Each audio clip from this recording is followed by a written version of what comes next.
আচ্ছা, আমার কাকে জীবন সঙ্গী বানানো উচিত? আমি যাকে ভালোবাসি তাকে, না যে আমাকে ভালোবাসে তাকে? আপনি যাকে ভালোবাসেন তাকে জীবন সঙ্গী করা উচিত নয়, আপনাকে যে ভালোবাসে তাকেই জীবন সঙ্গী করা উচিত। তাহলে জীবনটা সুখময় হয়ে উঠবে, জীবনটা উপভোগ করতে পারবেন। আর একটু ক্লিয়ার করে বলি, মনে করেন আপনি একটা নৌকায় আছেন, নদী পার হবেন। নদীর কিনারায় দুইজন ব্যক্তি দাঁড়িয়ে আছে। একজনকে আপনি প্রচন্ড ভাবে ভালোবাসেন, যাকে নিয়ে আপনার শত শত স্বপ্ন ঘেরা, যাকে ছাড়া আপনি বাঁচবেন না। আর একজন ব্যক্তি যে আপনাকে প্রচন্ড ভাবে ভালোবাসে, আপনাকে নিয়ে তার শত শত স্বপ্ন ঘেরা, আপনাকে ছাড়া সে বাঁচবে না। কথা হলো, নৌকায় যে কোনো একজন ব্যক্তিকে তুলতে হবে। আপনি এখন কাকে তুলবেন? নিশ্চয়ই আপনি যাকে ভালোবাসেন তাকেই তুলবেন, কিন্তু সে আপনাকে ভালোবাসে কিনা সেটা আপনি জানেন না।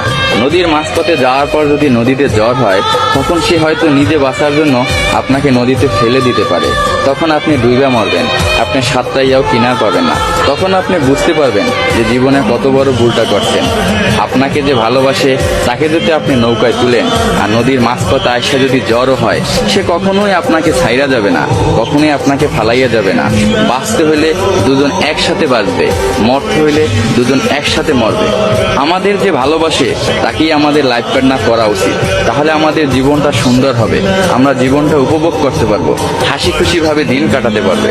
কিন্তু আমরা সব সময় ভুল সিদ্ধান্ত নিয়ে থাকি, যে কারণে আমাদের জীবনে এত দুঃখ, এত কষ্ট।